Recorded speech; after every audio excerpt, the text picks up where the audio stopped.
you ever wanted to get your shit together, scrap it, look through the lens and capture it. But first world problems are getting you down. Disabled, salty, need a laugh to fix that frown.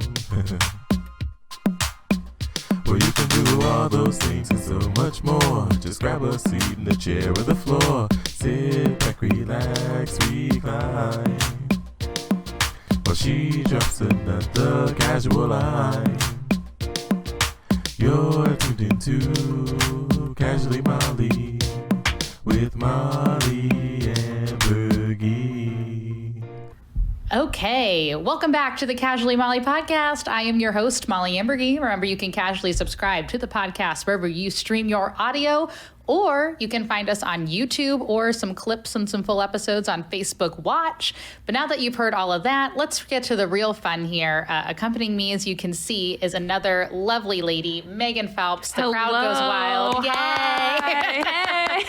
Meaghan, I am so happy to have you join the show. Thank you, Mollie. Thank you for asking me. I know. Well, you were so surprised when I asked you. You were like, what? And I was like, yes. I just really hope you don't regret this watching this back. No. Well, we'll talk about how, we met. So sometimes, I bring people on to talk about all their accomplishments, which I think you don't really give yourself enough credit, but Zero. You do. Nope. None. But I met you because Ronaldo Mercado, who is also St. Louis comedian, he was actually on my podcast when I was starting it out of the Artist Lofts, and now we're in the studio, so I'll have to have him back at some point. But you are his girlfriend, which is very exciting. Yes. Hey. Yeah, I got a boyfriend. Hi. Not a lesbian. Sorry, Mom and Dad. You're like, I made it. Yeah. I have a boyfriend. Yeah. I went my whole life without a boy toy, and they were like, it's questionable who she likes. I'm like, I swear, I just haven't found somebody yet. And then I found him. I don't blame. And he's an angel, sweet boy. Well, you guys, how long have you been together? It'll be 5 years in February. Oh, I didn't realize it was that long. Yeah. Which is a good thing, by the way. I didn't mean to be like, that long? What? He just can't get rid of me, so I think he's scared I'm gonna kill him or something if he breaks up with me, but it's fine. I promise nothing will happen to him. Well, that's good, because we definitely need him around the scene. Yeah. So we definitely need that Ronaldo around. But no, every once in a while, I'll definitely get some streams for it. And I'm like, I just remember back then. So I really appreciated him coming on, and we had a great time. But what I love about you is that you are very supportive of the St. Louis comedy scene here. Yeah. You're always at open mics. Now you're working over at the Funny Bone. Yes. So you're doing, what are you doing? Box office, running the place? What's going on? So I accidentally started working there because I lost my job. But all good things happen for a reason. I lost it. It was whatever, especially due to COVID, all that stuff. I lost my job to COVID too. So. Yeah, everything went down this year, and everything happens for a reason. And honestly, I didn't mean to start working there, but I was there every week, and it was one of those dumb things. And I'm like, why not just get paid to be here? And I get to see all these familiar faces, all these people that I love to be around. And so I started in box office, just picking up shifts. And then they talked me into serving. So then I only served for a few weeks, and they shut down again. But love that job. It's probably one of the first jobs I've ever had that I absolutely loved being there. I would look forward to getting called in randomly. Everybody there is so wonderful, and I love that club. It's such a good place. Shout out to the Funny Bone. We've been talking about the Funny Bone actually the past 3 episodes. It is the oldest club in St. Louis. It's one of my favorite places. It's such a staple in St. Louis too. Mm-hmm. Some people just look past it, but there's a lot of comedians that come to St. Louis, and they want to be at the Funny Bone because it's just the perfect setup for a club too. It's just. Yes. It's beautiful. It has the low ceilings, nice dark room, and it's home. It's home for a lot of comedians, and I love that for a little time got to be a part of it, but hopefully hopefully they open back up soon. But yeah, because I just miss the atmosphere and being around everybody. It's such a nice place. I love it. Well, that's what I kind of miss too. And I know we're gonna have actually the reason why you see an open mic here is not just because somebody stood us up. We do have another guest coming in soon named Brendan Olson. Hey. He is also a St. Louis-based comedian and has a wonderful podcast called Coping that was actually number 2 on the readers poll for the RFT Riverfront Brendan, Times shut here. up. What? I know. Got some credit here for the podcasting. But that's I know he loves the Funny Bone. It's a great place on Tuesday nights, and we're doing Sunday nights when for a while there in October and November. The open mic there is great. A great place to kind of like work on your craft and also see professionals come in and do things too, which is kind of nice to go see that. And there's always an audience, which is kind of nice. Oh, yeah. Like either 4 people or a full house, there's always somebody to watch just because of the Funny Bones reputation. So shout out to them. We can't wait to be back when things get a little bit better. But yeah, great shows going on. And there's like a lot of great comedy here in St. Louis. So. Oh yeah, there's so many spots to hit. A lot of people, you know, they'll always ask like my boyfriend, like, where should I go? And he'll always have like a list of places. And even like now there's still some places that you can go to and just ask around. Like there's always an open mic somewhere, and it's the best place to work out your material and become better. You never want to be just like a club comedian, you know, you want to go to like those open mics, those little bars that you don't want to perform at, but it's like the best place to like work out your material and work through the hecklers. See, and you don't even do stand-up, but you just gave some of the best advice for any comedians that are trying to do something. It's totally true. Some of the best material that I've come up with has just been like in a bar where 2 people were listening, so that way you're able to perform the way you want to when you start performing at clubs and you start doing things. What I kind of want to do, though, thank you for your shout out to St. Louis Comedy. Yes. For any other open mics, remember you can always visit stlouiscomedy.com. So I want to talk about you, though. So you actually are an artist. You were recently commissioned to do a previous guest that we had on, Reggie the Goat Edwards. Shout out to him. Hey, Reggie. Great St. Louis and now New York City-based comedian. He had an album come out that he does rap battling as well. So he's got the rap battle on one side, kind of like a mixtape here, and you got the comedy on the other. And you did a lovely job with that. So why don't you kind of talk about your artistic endeavors? Because I know you're commissioning a bunch of stuff now. Yes. So due to being unemployed basically all year round, shout out to everything going on. I kind of started doing art more as like therapy the past like few years, because I used to work at Amazon. They would give like free therapy to their workers. So I did that whenever I worked there, and then I stopped working there. I'm like, well, I can't afford therapy, so I just started painting. I always like painted and drew like growing up. I never did it like all the time. It was kind of like here and there. But then like this past year, I really started painting like almost every single night I was doing something.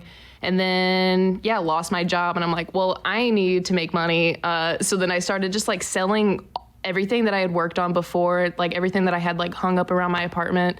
And then I started getting like commissions and people just like requesting like certain things. I'm like, I could maybe do this and make some kind of money out of it. And then I'll also do like right now I'm doing like ornaments. I saw that. Yeah, I'm making like some marble print ornaments. I'm selling those $5. I still have those right now. I think I have like 10 left. And then everything I'm taking from the ornaments, all those proceeds, I'm going to like a local shelter by my apartment, and I'm going to see what supplies that they need. And I'm donating like all that money that I got. I'm going to get like litter, food, blankets, anything that they need. So just my little good karma, like putting it out there, but also like trying to make some money while I'm waiting to go back to work. But yeah, that's how I just kind of started getting into art. Absolutely. Well, where can we find this? Like, should we just like find you on social media? Where's a good place to see it? So you could find it on my Facebook or Instagram or Twitter. My Facebook's Meaghan Phelps, MEAGHANPHELPS. And then my Instagram, same thing. It's Meaghan Phelps 74, or you can find it on my Twitter. It's TittyBoss69. But yeah, I'll always post like all my recent things that I've been working on. And then I always take commissions, so you can always message me, ask me what I can do. I can hopefully do it. I'm not like a great artist, but I'm like getting there. I'm working on it. So hopefully I'll be better one day. But well, that's okay. I feel like the thing is, though, I can't really draw very well. So especially I live in the artist lofts where I have people who like do this for a living. And I like look at their work sometimes. I'm like, oh, I could never do that. You know? Yeah. But I do need some wall art. So maybe now that I know that you're doing all of this, Hit me I can hit you up. And I need to buy groceries and gas. Well, yeah. You know what? I have a job, so that's great. And I can pay for some art. And yes, you please. know. And that's another thing. I don't price it too high, because I also like I'm very much a beginner artist, so it's not like I'm selling something for $100. Like the most expensive thing I've sold is $40, and that's like a medium-sized canvas, like nothing too crazy. Hopefully, yeah, I have some like larger canvases that I'm working on right now, so hopefully I can sell those for I was like. about to say, let me know how that goes, because Yeah. I have some we'll talk about this after, but what I did want to ask you is, we had kind of a funny story that happened before everything shut down again. There was one night you were at the open mic, you were working, which you were great, you were doing everything. And I remember there was these girls that came in, and they were, I don't know, they were just, I mean, again, this always happens, but I remember I was like, yeah, I'm from Cincinnati. which And they ones? were like, Cincinnati. And I was like, oh my God. And you were like, oh, these are the girls that wanted to get on stage earlier. Oh my. I couldn't do it. Oh wait, yeah. I was Yes. gonna say there's so many groups of girls that come in like that. I bet. Yeah, these that are girls. like, I'm gonna get on stage tonight, and you're like, no. No, chill out. No, yeah, these girls specifically. There's escalators that you can see from the box office, and they stopped by and they were like, "Is there a show tonight?" And I was like, "Yeah, for sure." They're like, "Okay, we're gonna go get drunk in the restaurant. Be right back." And I'm like, awesome, can't wait for you to come back, cool. And then I hear them a mile away coming. Well, then they just started going up and down the escalators like 100 times, just going up and down, laughing, taking TikToks and stuff. Of course, I don't have one of those yet, so. You should. It's brilliant. It's Jimmy a good way to pass apparently time. has one, though. He was like, I have one, Brilliant. and I was like, what? Brilliant. Okay. Oh, God, I love TikTok. I love dark talk. We don't have to get into that, but it's a lot of crackheads and like some questionable things that they're allowed to post on TikTok. It's really, I love crackhead talk. It's my favorite. Gosh. I'm not into like the whole like dancing TikTok. I'm really into like just the family that's into incest and stuff. Oh, no. There's some good stuff out there, I promise you. But yeah, so they were like going up and down, making their TikToks, taking Snapchats, and then one of them like fell off the escalators. And I don't know how high, but she definitely fell off and like scraped herself up pretty bad. And then they like came running to the box office and was like, "You have Band-Aids, right?" And I'm like, "No, I definitely don't have Band-Aids. I don't even have a stapler." Like, "No, I don't have Band-Aids." And so they were like kind of yelling at me for not having anything. I'm like, "I have Kleenexes and like hand sanitizer. Like you can use that." It was just the weirdest thing. And I just remember I was like, wow, what a bouncer. So shout out to you for just handling it down. Yeah, because they once they like got everything situated, they're like, "Well, we're signing up. We're going to be on the list." And I'm like, "I don't think so." And they're like, no, give me the list. And I'm like, "There's not a list." And they're like, "But I'm so funny." And I'm like, "You're hilarious for sure." No, it's not going to be a thing. And then throughout the show, they just got more and more drunk. The poor birthday girl, one of the girls, it was her birthday. She was so sweet. She was like super sober compared to all of her friends. And she was the one that was like kind of like taking care of her friends and stuff. And yeah, they came up like, the show wasn't even over yet, and they like came through the lobby like about to leave because I was just like hanging out at the bar, and they're like, "We gotta go, we're so sorry," and I'm like, "You should definitely go." And like to the other friends, they're like, "We're so sorry." I'm like, "It's okay, you're cool, like don't worry about it." But yeah, you get groups like that coming in, you're like, shh, just be quiet, like laugh whenever it's appropriate, but like, yeah, don't just yell and like I was be just weird. so impressed that you just like, you took a situation, you held it down, but they still had the best time. Because I saw them walking out and they were like, "We're coming back." And I was like, okay. Yeah. You just get some questionable folks coming in. But yeah, then they always leave having a good, even the people that get kicked out, they're like, "Well, we'll be back next week." I'm like, just don't be as rowdy, but yeah, for sure. Like come back. Like, I'm glad you had fun. I don't know. And it doesn't happen all the time, but it was kind of cool to see you in action, because I always see you and I'm like, you're an artist. You're always just like really sweet and really nice. And then when I just saw you like hold it down, I was like, all right, Meaghan. Yeah. So, you're just a bouncer by heart. You had no idea. I really am. No, yeah. My boyfriend gets really mad at me sometimes because he's like, "Babe, you put us in situations and I can't handle it and blah, blah, blah. You just say things." I'm like, listen, like when somebody needs to be stand up for, if someone's just being like ridiculous and nobody's shutting them up, I'll be the person to be like, "Shut the fuck up. Like, you're not cool. Like, who are you impressing? Stop. Or like, I get myself in trouble. Like, I'll see a girl at a bar and like some guy's just being like way too weird with her. So then I'll just like go up after like 10 minutes of watching this and I'm like cringing and I'll like go up and just like, hey dude, like you're being really weird. Like you should just leave her alone. The girl's always like, thank you so much. But then the guy's always like, she's fine. I'm like, you don't even know her. Like you can't say if she's fine or not. Yeah, we just gotta help each other out as ladies. Like, I always do. 23, just turned 23. Oh, yeah. Congratulations. Hey, Happy birthday, yeah. 23. 23 was a good year for me. Oh, I'm 30 hate it. now, so. I hate it. I did not want to celebrate my birthday this year because I'm like, I'm old now. And I have like hip dysplasia. So like, I woke up on my birthday, I'm like crackling, just like trying to get up. My hip locks in and I'm like, I don't want to turn older. My boyfriend's like, no, you're 23, like you're fine, that's not old. I'm like, but my body's 50, like I can't, so I need to start doing yoga or something. Well, you can do yoga with me. I do that every morning now. Do you? So I haven't done it this week, but I have to get back. It's because, the holidays and eating and things like that. Oh man, yeah. The usual. Yeah, being stuck at home and like painting. Every day I wake up and I'll like do my chores around the apartment and then I just like paint for the rest of the day and I find myself just drinking wine at 2 p.m. and then snacking on any sweets that we have around the house and then it's dinner time. I'm like, I'm not even hungry and because I've been eating all day and that's why I gained 30 pounds. So hey, we're all there. That's just the life of the pandemic. Yeah. Well, make sure that you check out Meaghan Phelps on all of her social media. Make sure you give her some commission and then also make sure to listen to Reggie the Goat Edwards' album. Is it out yet? Do you know? I don't think it's out. I think he just did his promotion for it with his first song. So definitely keep a lookout for that. Yeah, he's amazing. He's awesome. He's gonna go so far in life. I can't wait to see it. Yeah, absolutely. No, I can't wait for it either. Well, we're going to take a quick break and we'll be right back with our guest of the hour, comedian and podcast host, Brendan Olson. Hello, everyone. This is Molly from the Casually Mollie podcast, and I just wanted to introduce you to my friends at the Natty Cat. This one is for you cool cats and kittens who can't get enough of wordplay and fur babies. The Natty Cat's natural soy candles feature inventive scent combinations in glass jars with clever kitties on the labels. Hand-purred with locally sourced natural soy wax, the Natty Cat's candles wood wicks create a cozy fireside crackling sound, perfect for curling up on the couch. Remember, for all of your candle and scented oil needs, please visit our friends at the Natty Cat either on Facebook or Instagram.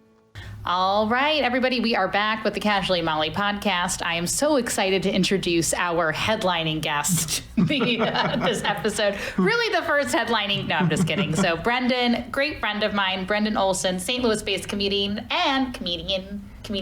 You were close. You were so close. It's the female comedian. That's what I Comedian. go by. Oh, okay. Yep. You know what? We'll do that too. This lady headliner over here, Brendan Olson. Yeah. The crowd goes wild. Woo. Brendan, this has been a long time my coming. God. I was so happy you agreed because we had talked about you being on, and then I was like, hey, hope that you're available. But now you're COVID, free. Yeah, that was rough. Yeah. How do you feel? Oh, fine. I mean, I was really lucky because my symptoms were super mild. Oh, that's nice. Yeah, like, I got sick on, like, a Tuesday, and I felt like, just, like, really bad cold.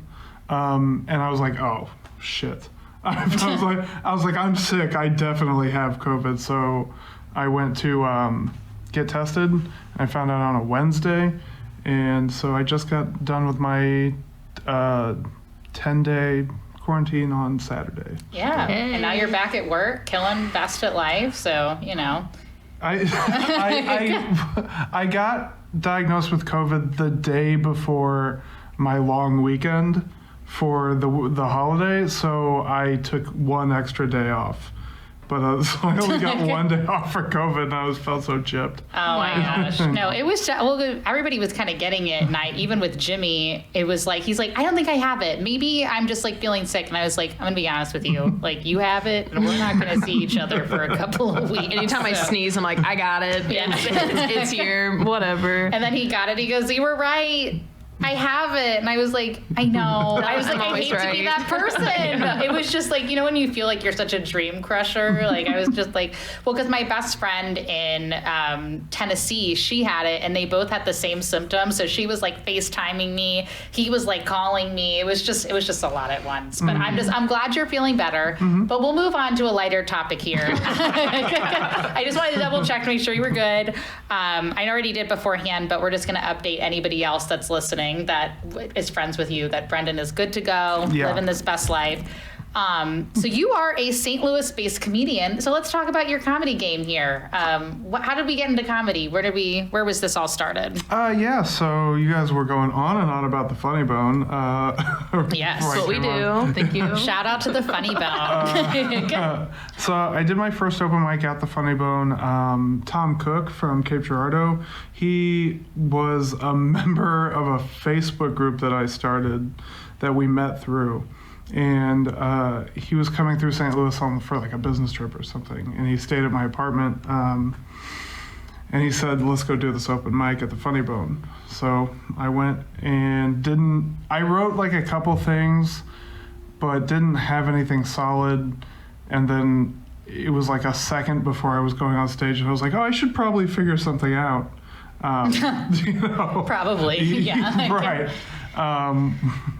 And I got on stage and I had that thing that happens when you're first starting out where like you feel like you killed, you know. I felt like I did really good for my first time, and then you chase that feeling, you know, the rest of the time, and It's when they bring you up as like first timer and then you get the sympathy laughs and you're like, I'll for sure be back. Thank you. Right. Yeah. And you're like, oh man, I'm a savant. The thing is, I never had that happen. Like no one was ever like, and this is her first time. Like Really? I've never felt special. Thanks, St. Louis. Like but now you know what? Now I have the jaded heart and dream to run St. Louis independent comedy. So try out comedy, you guys. It's going to be great. StLouisComedy.com. Check it out. Anyway. Shout out everybody. No, I'm actually kind of happy I didn't though, because that way I didn't have that issue. Like I was like, people are just gonna hate me no matter what. Yeah. This is gonna be okay. I was like, no. I've always thought, I'm like, if I ever do sign up, like I would purposely make sure it's a night where like I kind of know who's hosting. That way I can be like, do not introduce me as a first timer. Like I don't want that.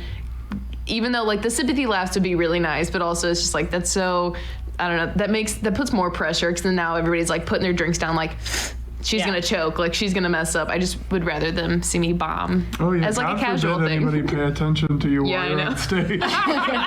Yeah. You know what I always Rarely tell happens. people though in theater, because before all of this like went down and I was producing plays and stuff, I do a lot of pre-casting, but every once in a while I would host auditions and whatnot. And I always tell people, like, the people at the table are really rooting for you. Like, it's hard to think that, because I remember being, like, young and in college, being a theater major, and I was like, oh my gosh, like, this is so intimidating, and had I known that beforehand, like now I'm older. Sorry guys, I don't know why my nose just suddenly itched, casually itching my nose.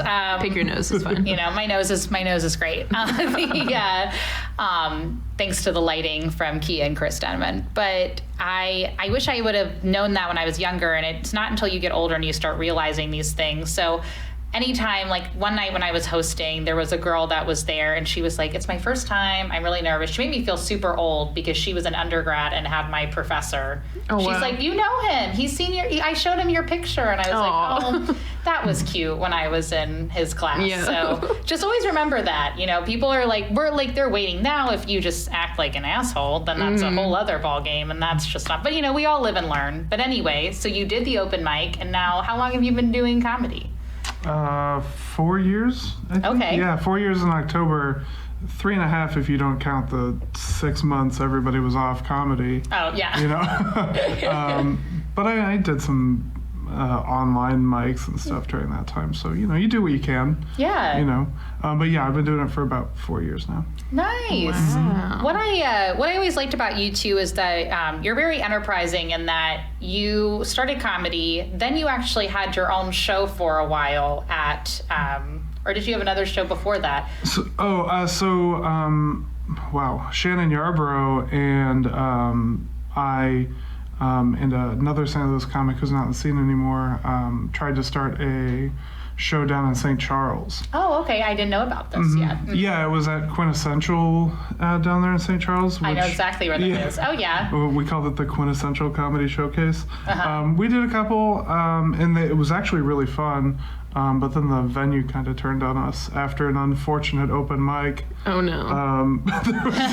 There was a graduation party in the other room while the open mic was going on, and Oh no. didn't Grandma didn't mix like that. Right. She heard the words you guys were saying. Yeah, and St. Charles is rough by itself, but so we had a bunch of people come out.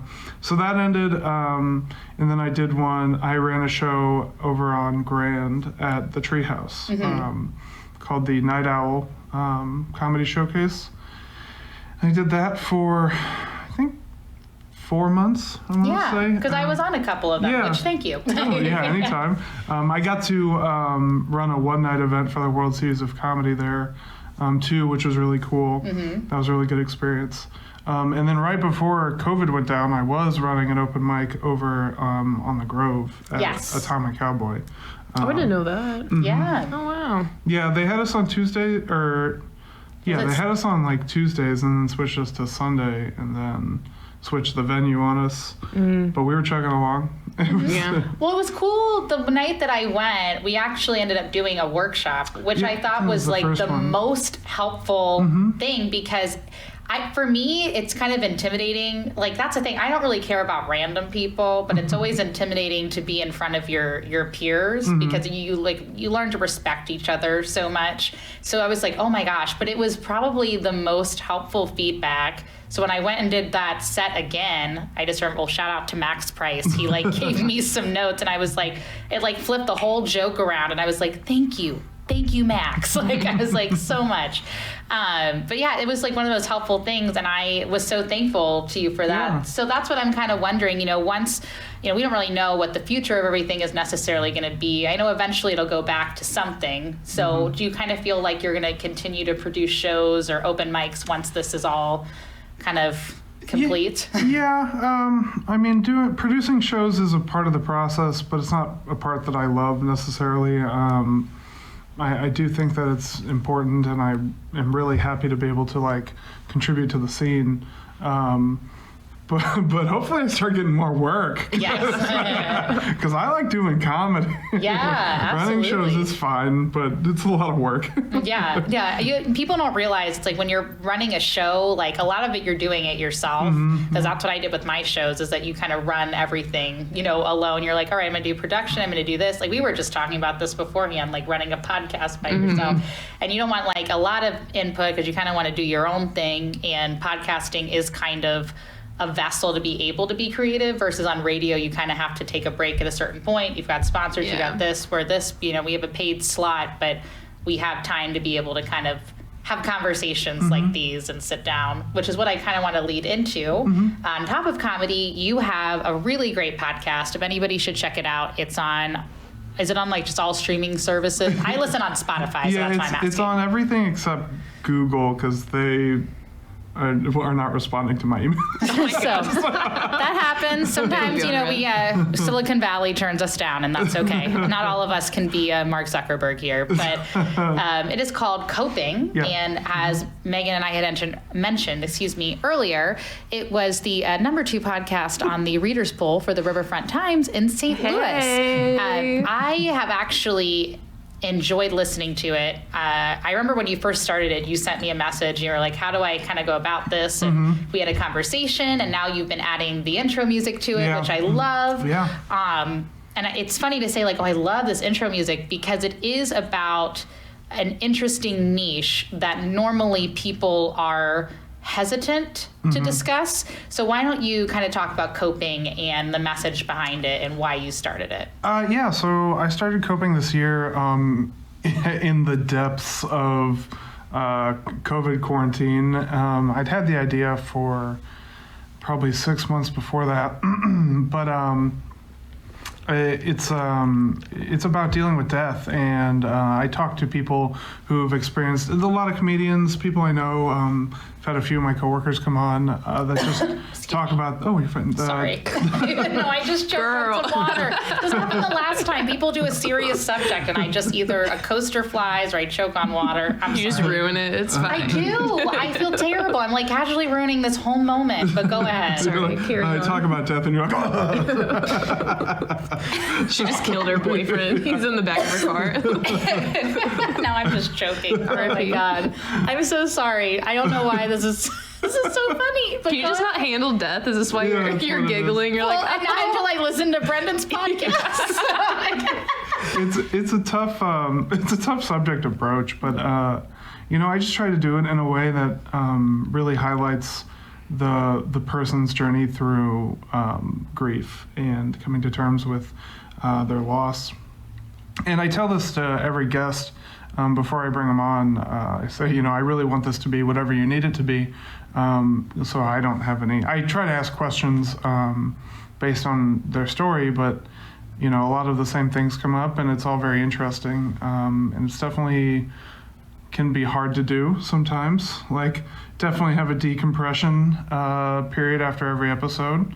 I've cried on air twice, I think. Shout out to Josh Slobe, who made me cry for the first time during the podcast. a man that can show his emotions. Okay. We love it. Yeah, Caroline wouldn't agree. But Yeah. Pussy. That's all right. You guys have that ginger bond going on. We've got the ginger That's true. podcast here today, and I have like a little bit of red still kind of left in there, but You're a part. I'm a part of the team, Yeah. the ginger trio. Thank you. It's just the beard. My regular hair is like Non-existent. It's Sorry. normally mud brown, but yeah, that's why I shave it off. I love that. Oh man. But yeah, I started doing it because my son's mother passed away. What a hard turn. Sorry, it's okay. I mean, I choked during your moment, and then now we talked about you being bald. Now I just roast Brendan while he talks about it. Sorry. my son's dead mother. Yeah, that's Keep okay. Actually, her 2-year death anniversary is this month on the 21st.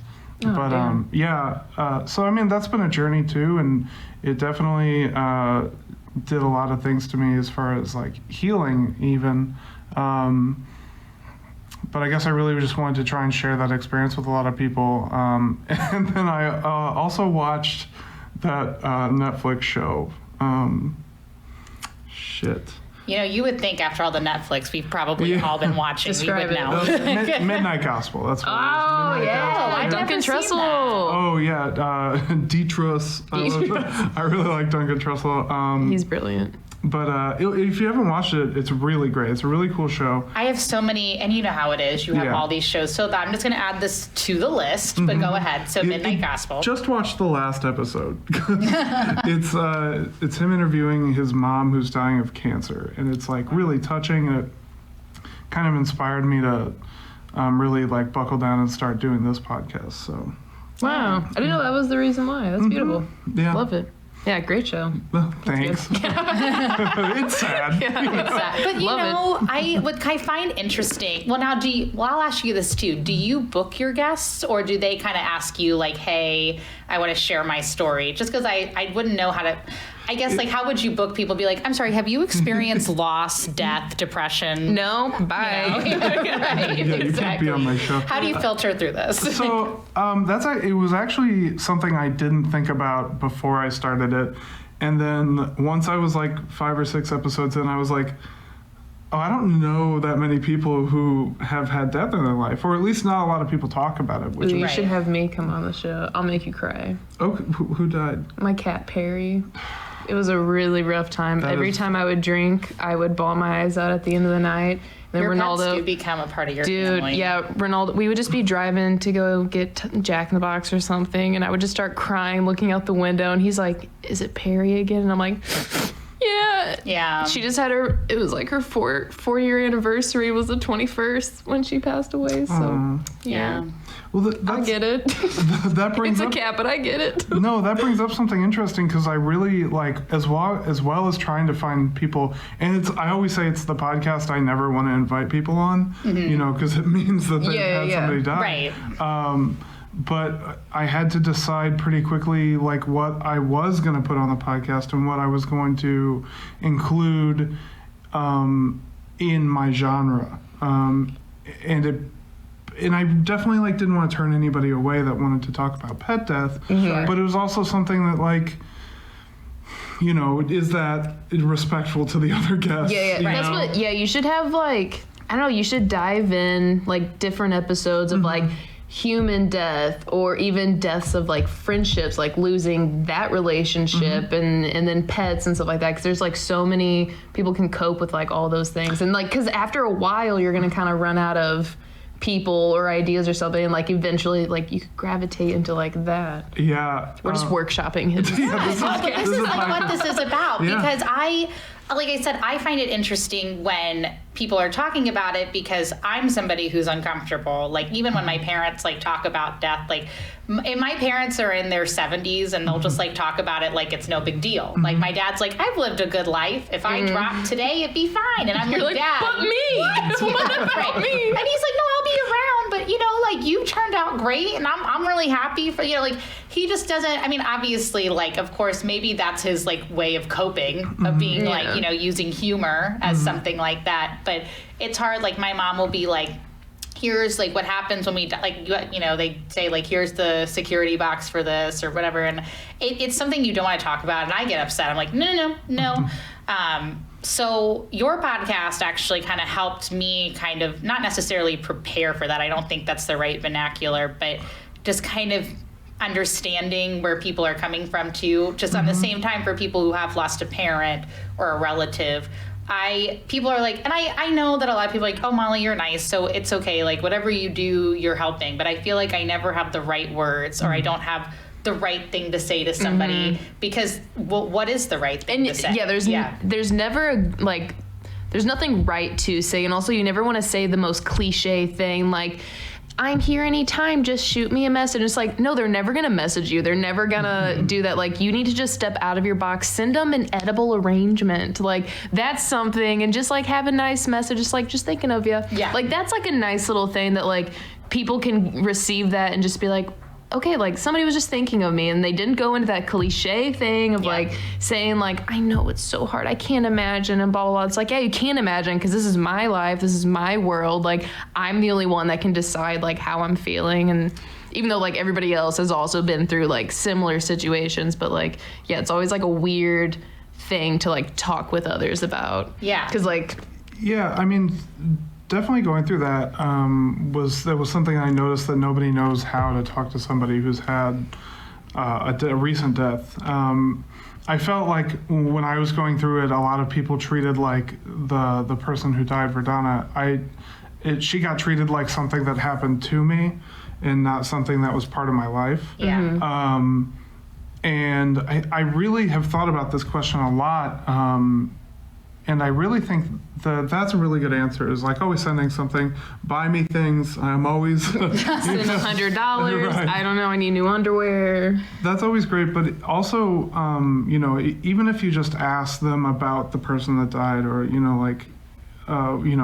have them introduce that person to you, not like in a please tell me everything about your relationship, but I'm just have them tell you about the person that died. Like actually starting a conversation instead of just if you ever need to talk, you can always come to. It's what was your favorite part about them? Like immediately getting into a conversation, and like they'll reply if they want to, and if they don't, it's up to them. But yeah, that's like. Yeah, I like that. Yeah, and sometimes it can feel too personal, and sometimes it can be, because especially if the person is sensitive. Yeah. That, and then just talking about their grief as a separate thing is always a good thing too. Just asking about that, making sure they're eating and showering and not drinking all the time, and that's a huge thing, is making sure they're taking care of their health. That's because a lot of people they go into drinking or drugs or something, and you're forgetting for like a few hours or whatever for the night, and you can pass out, and that's whatever. But that long-term, what am I trying to say? The long-term longevity of all of that you're doing to like your body is like terrible. And then you're always gonna go back to that. Anytime you like feel any kind of emotion, you're gonna try to compress it. And It's so crazy. I don't drink a lot. But the first time I ever thought that like an alcoholic drink tasted really good was right after Donna died. And I was like, oh shit, I get it. Yeah. You know? But it was nice that you were like conscious of that and like immediately you're like, okay, well, I'm not gonna go down this route. Maybe for a week, but like I'll cut it out after. Yeah, that's tough. Yeah.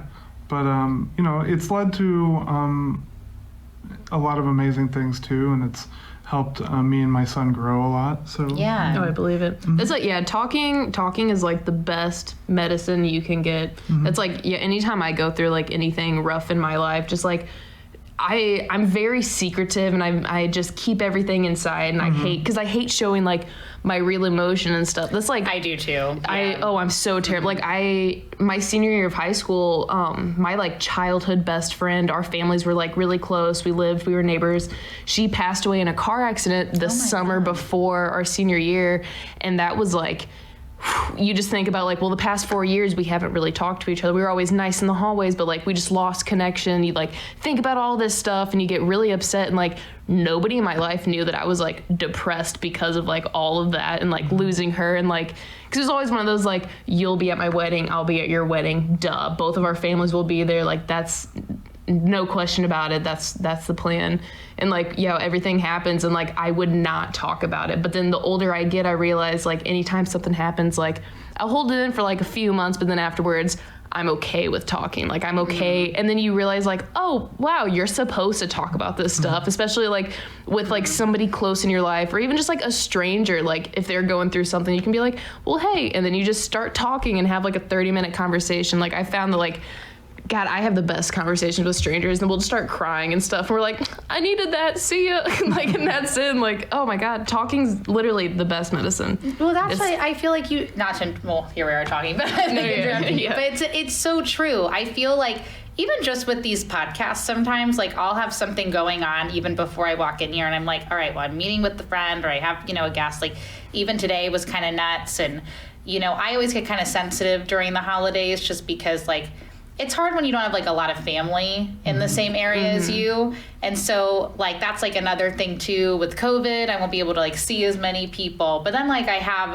an enlightening conversation with like two of my friends, and then I know it happens all the time. Like walk out and I'm like, oh, I just feel so changed. It's something that goes away and then kind of comes back, but it's just that human connection.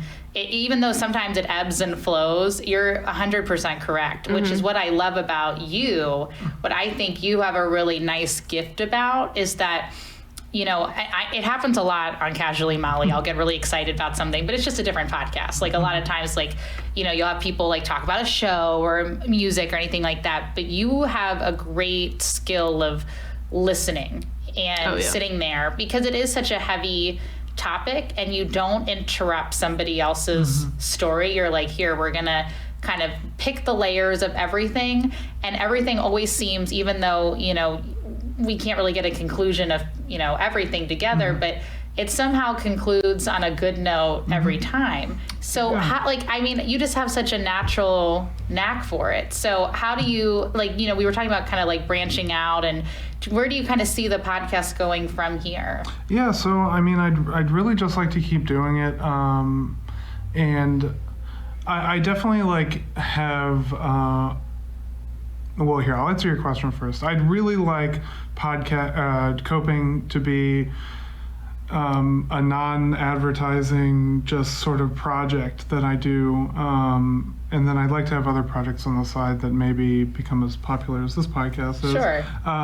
Thanks. I love that. I'm whatever. Just like, okay, fine, whatever. Thank you, though. I'm not the number 2 in the RFT, though. Okay, so don't worry about it. It was a reader poll. I like it, though. Good job, readers. Good job. But I'd really like coping to kind of stay as like a pet project that I really love doing, and that it's something that doesn't ever become like a job to me. But in regards to what you were saying, I actually pre-apologize to every guest that I have. I'm like, look, if I interrupt you on the podcast, I'm sorry, because the first I think 7 episodes were all over the air. Like, we didn't do anything in person. Partially because I'm technologically inept, and also because of COVID. So I would always be like, well, look, I can't see you, you can't see me. If I interrupt you, I'm sorry. And it just kind of fostered this, me being hyper vigilant of that, fostered me just really listening to the story and letting them get out, and then just kind of asking questions that I think would be good for the person to explore at the time. And then ending on a positive note, I always tell them this before we interview as well, that I was asked the same question at the end of the podcast, which is, what was the biggest lesson you learned from experiencing the death?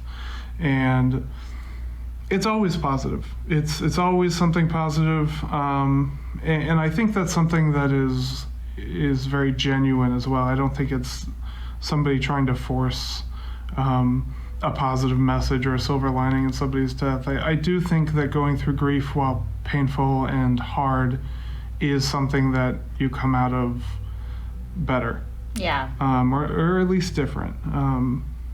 And I think a lot of people learn something from it. So that's kind of how I try to keep it pretty positive. Yeah, well, that's what, like I said, that's what I like, is that, and that's real life, though, Brendan, is that, when you do go through grief, I hate to be like, there's a light at the end of the tunnel, but there really is. Like, that's how I kind of feel, because I lost a friend when I was in college, and we were really close, and I remember I was at the gym, and my roommate, who was actually my freshman roommate, shout out to Natalie, we're fantastic. Like, we're still friendly to this day. We still like each other. Like, we were even at random, but yeah, that we were very close, to the point where I remember I was like on the treadmill, and I was like in theater, and I was producing, and I had like 18 credit hours. I remember I was just like on top of the world. And I had a friend that had cancer in high school, and one of her things she wanted to do, even though she couldn't participate necessarily in class, she wanted to walk for the St. Ursula graduation. Oh. And like, I tear up just thinking about it. Like, now, I remember she came out with her mom and the walker, and everybody stood up at the same time. And it was the most beautiful moment. I will never forget it for the rest of my life. But the thing is, when you're young and you're like 18, you think like, oh, you're going to overcome it. You're going to be okay. And when Natalie was like, my friend Karen Durbin, she also was in college with me. She was just in a different major, but I guess Karen came looking for me, and Natalie was like, I just think that you need to come back. I feel like something's wrong. And that's when Karen was like, she ended up passing. Mm-hmm. And in a weird way, it was good, and not good for that, but it was good that it happened on Thanksgiving weekend, because that way I could go home and be with everybody. Because I was like, even if I had to take class off, I would have. But it was almost like, I came back, and, we were at our high school, and all of our friends were together. And it's like a beautiful thing that I have a connection still with her dad and her mom. Because we'll still see, they come to all of our events at like different weddings, different things. They saw me do comedy at a wedding. I was like, oh, Jesus, I'm so sorry. At a wedding. And they're so nice. They were like, you were so good to our daughter. And I'm like, I am so sorry you had to see this shitty comedy. Thank you. Like, I turned out great. I know, right? Like, literally, I was like, you guys are so supportive, and it was terrible. But they are just probably like the kindest people. But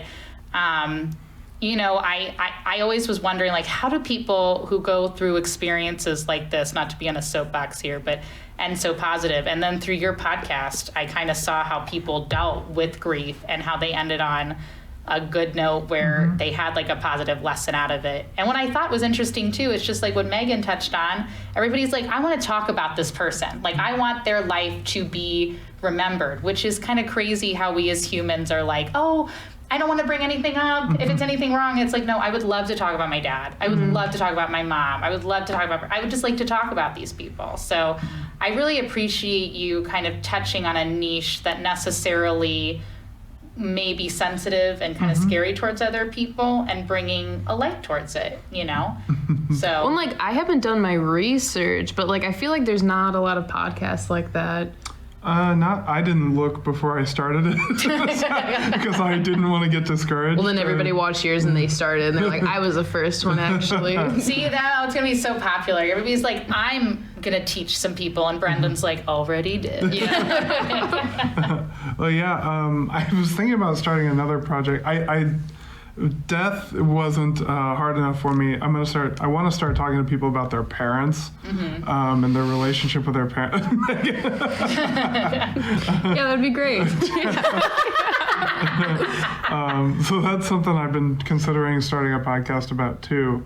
Okay. And I'm going to monetize the hell out of that one. Yeah. Get that money. Get that promo. Oh my gosh. You know, I like talking to people about the things they don't talk about. I mean, who talks about their parents to other people, you know?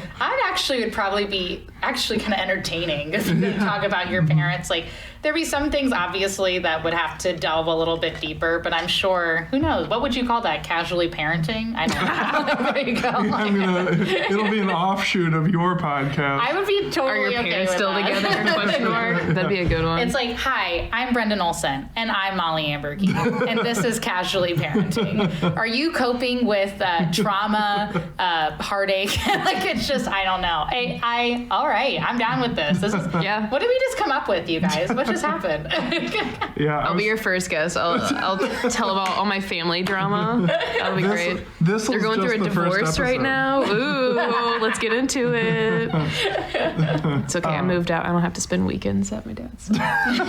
We don't have to worry about that. Yeah. So it's, you know, I just like talking to people about shit they don't want to talk to me about. So, Yeah, you know. but you're a great person for that. Oh, stop. You're just an okay person. You're an okay person. You're okay. You're fine. He stinks. Yeah. Just remind us where you can find it, though. Yeah, so you can find it on Apple Podcasts, Spotify, an app called TuneIn, and I also believe it's on Amazon Podcast. Oh. Yeah. I just checked all the boxes on my distributor. Did you just see how, like, we got to... Oh, Amazon. Oh my God. It's the second time they're plugged today. I know, right? Wow. Google's my white whale, though. I'll get you Google one of these days. One of these days. That's right. You'll get there. You'll get there. I mean, when They're not replying to you.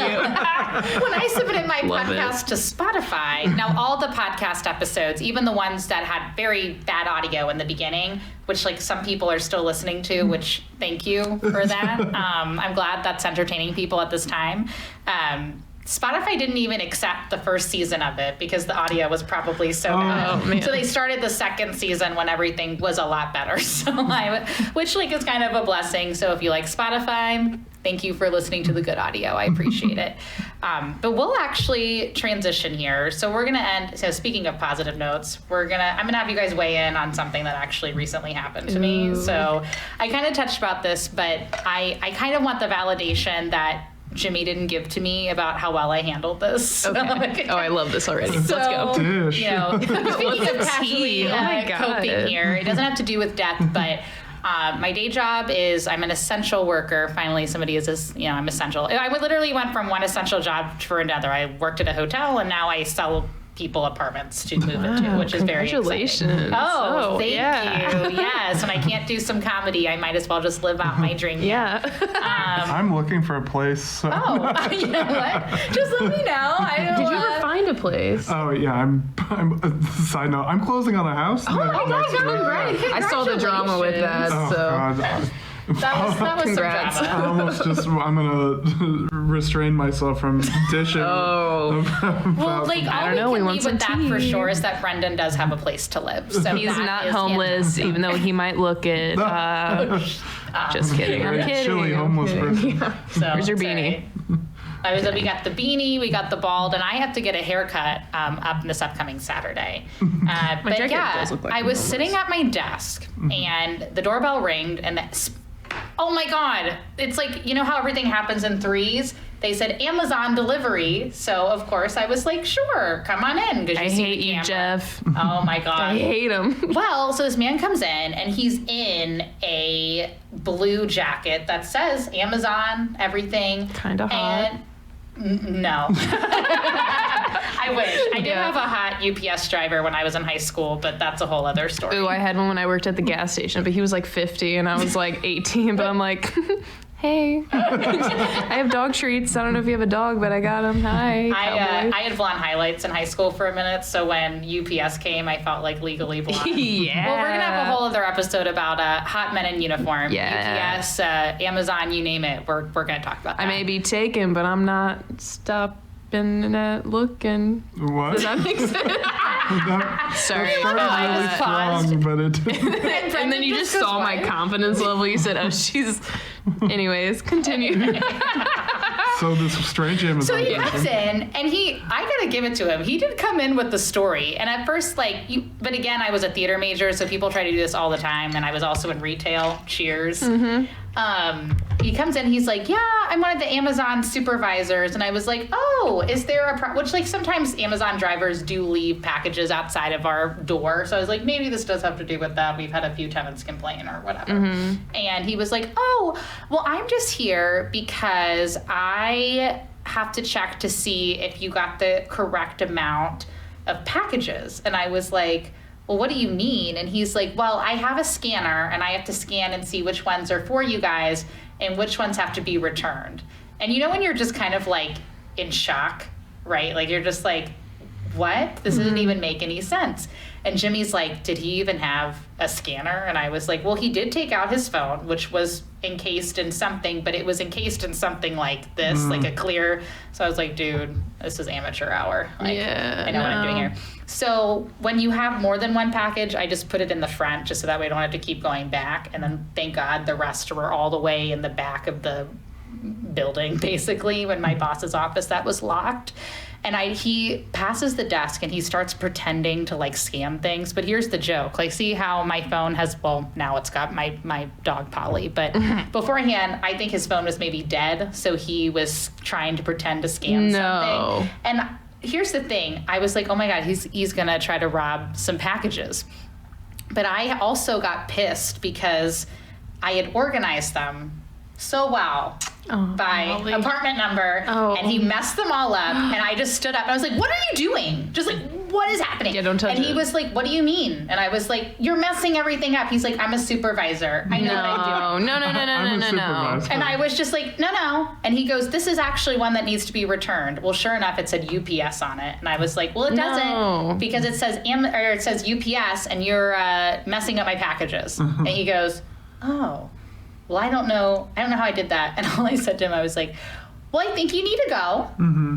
And I will see you later. And I don't even know. I just like sent him off and he just goes, well, is there anything I can help you with out now? And I was girl, like, go. No. I just went, no, actually there isn't. You can leave. No, you're actually bothering me. You can leave now. If you need, Yeah, reorganize these actually. Yeah, right. So I had a mess. I was like upset that this guy, so we just left. And I remember just sitting there and we have like all these Christmas decorations up and I'm just sitting here looking at these twinkling lights and I'm like, oh my God, I almost just got robbed. Like, yeah. Like, luckily he left because I just went, so I think you need to go. Mm-hmm. And he's like, was there anything else I could? No. You just need to leave. So my boss, of course, comes in right after. And he's like, anything I missed? And I was like, well, let me tell you. Like, dude. Yeah, no, they definitely have like a scanner. Yeah. Like, because I don't know how it is for like, because I know they have like their side job for like the employees where like, because whenever I worked there, it was like they would offer it to us, like, we'll give you $50,000 and for you to buy all these vans, and then you can have your own team of people, and you just come to the warehouse, pick up your stuff, whatever, and then you go and deliver. So I don't know if you can scan from your phone now, but like before I would see like they would actually have like real scanners. Yeah. And also just because you can buy a hoodie that says Amazon or a jacket that says Amazon, like you should still like have your badge to be able to show people like I am a part of this company. Yeah, no, especially if it's phones just black and you can't see and they anything just for on the record screen. they do have scanners because I have, especially now with COVID times, I have at least 5 or 6 Amazon drivers a day. Yeah, they look like they're like little scanner guns. Yeah. So basically when I'm asking, did I casually cope with this the way that I should have? I think you should have grabbed his throat, pushed him up against the wall, and said, "You can't mess with me today, cowboy," and then kicked him out the door. I just couldn't believe he was like, "I'm a supervisor. I know what I'm doing." And I just remember I got up and I was like, Just I think because you throw out the S word doesn't mean anything. No, I think you did great. Thanks. You didn't do anything bad to where he could call the cops and sue you. You also didn't let him do anything bad.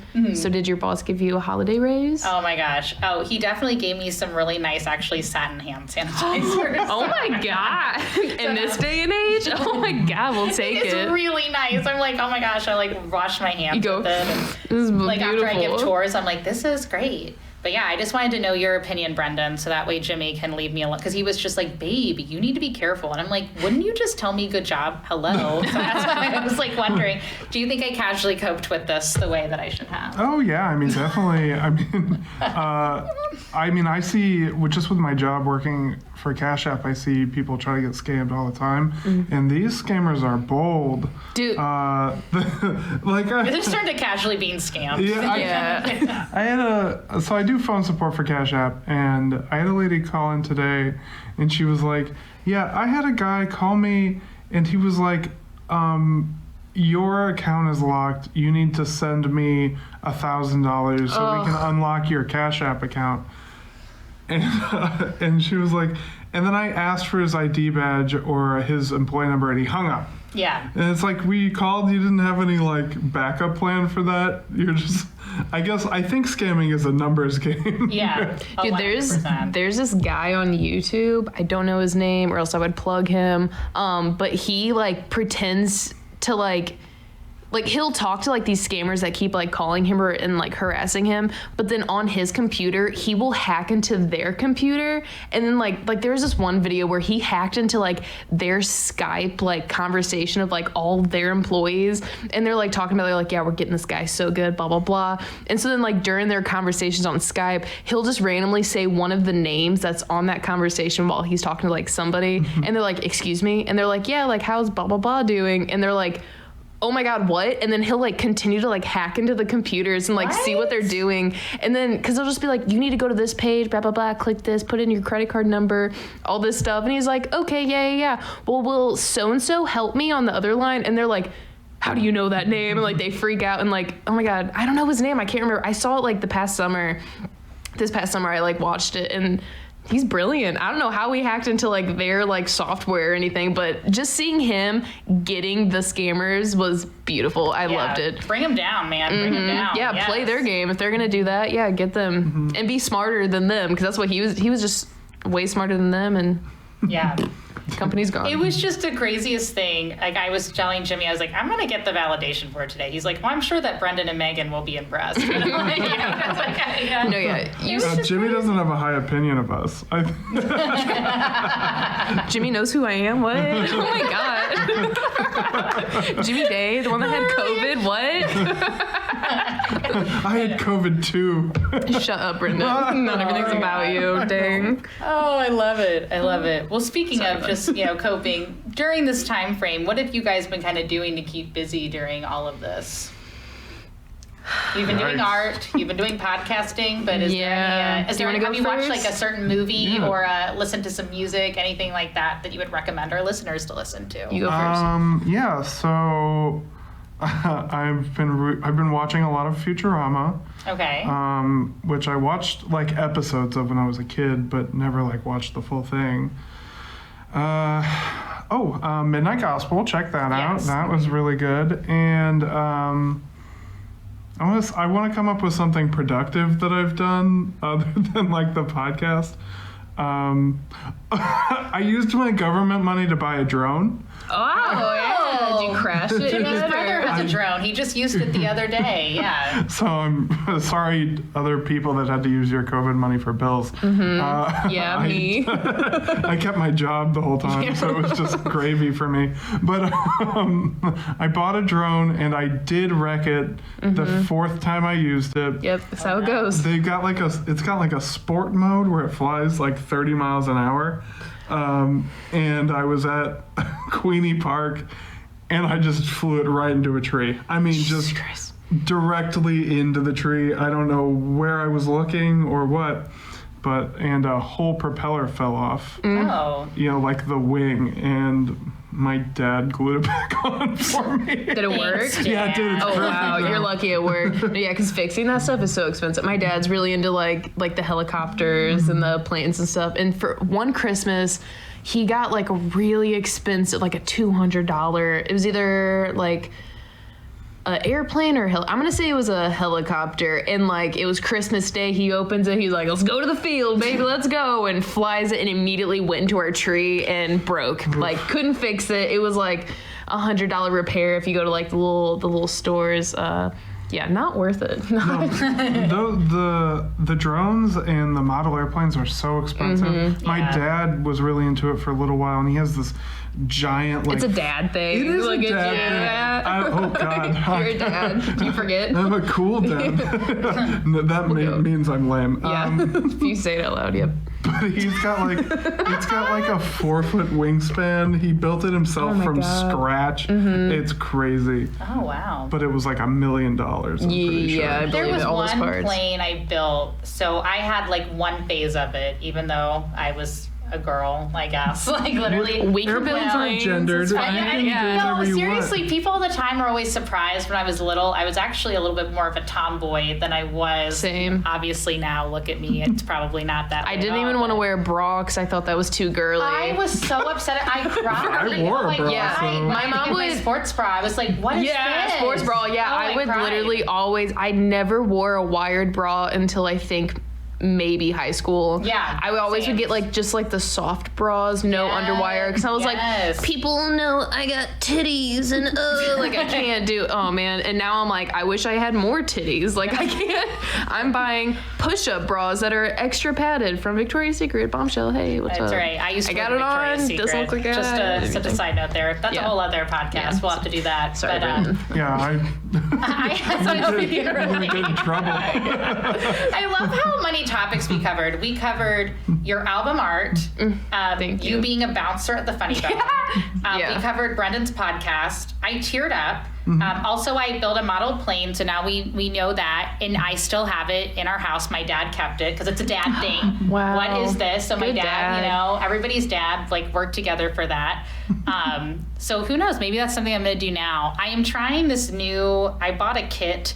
I don't know if like you have to buy a kit for it, but I Googled it because I've heard like 3 people on 3 different podcasts saying that they're trying out paint by numbers. Oh Yeah, So I'm like- Sean from the Sean Funny O'Brien Bone. was one of the people I heard on a podcast. dude, saying, yeah, I was like, if Sean's doing it, I better do it. Yeah, because he like found out that I like painted and stuff, and he was like, "Well, I'm gonna bring some in," because I think he was giving them to like the waitresses there. Aw. And yeah, he like showed me one of them, and I'm like, "That's what they're doing now? Like they are beautiful. Like they're so intricate." He's like, "I just Amazon, whatever," and I'm like. Yeah, see, that's what I went on. Dude, yes, they're yes. so cool. I'm like, you can't even tell it's a paint by because normally it's Okay. like the dog with a flower. That's what and- I'm kind of worried about. Is I was like, all right, I'm going to try doing this, and so Jimmy built me an easel for a play. Yeah, it was actually really sweet. He has like a woodworking thing. He's like, I'll make one in 10 minutes, and like 30 minutes later, he's like shaving it down. I was like, I'm so sorry that I made you do this, but it was in the play. It worked out, Oh. but.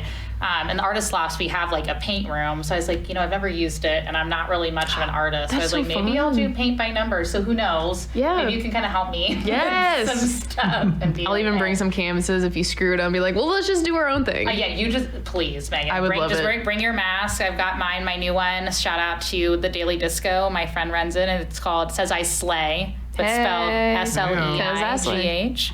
But I'm glad we're all keeping busy. What I'll ask the last question here before we close out.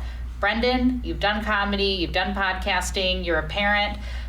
For somebody who's maybe kind of in your shoes, maybe where you started 4 years ago, what is some advice that you could give them? Especially, I know right now it's kind of a weird time to be pursuing comedy, but you never know. Maybe you could start writing a little bit. What's some advice you could give somebody right now during this time? Make it good. Go to therapy first.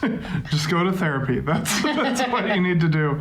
I guess if you want to start comedy right now, I don't know. It's so hard to give advice because I started in such a situation that really fostered my love for the scene and my ability to perform my craft. Shut up. Notice how I didn't choke on my water there. So it's all good. It was all natural.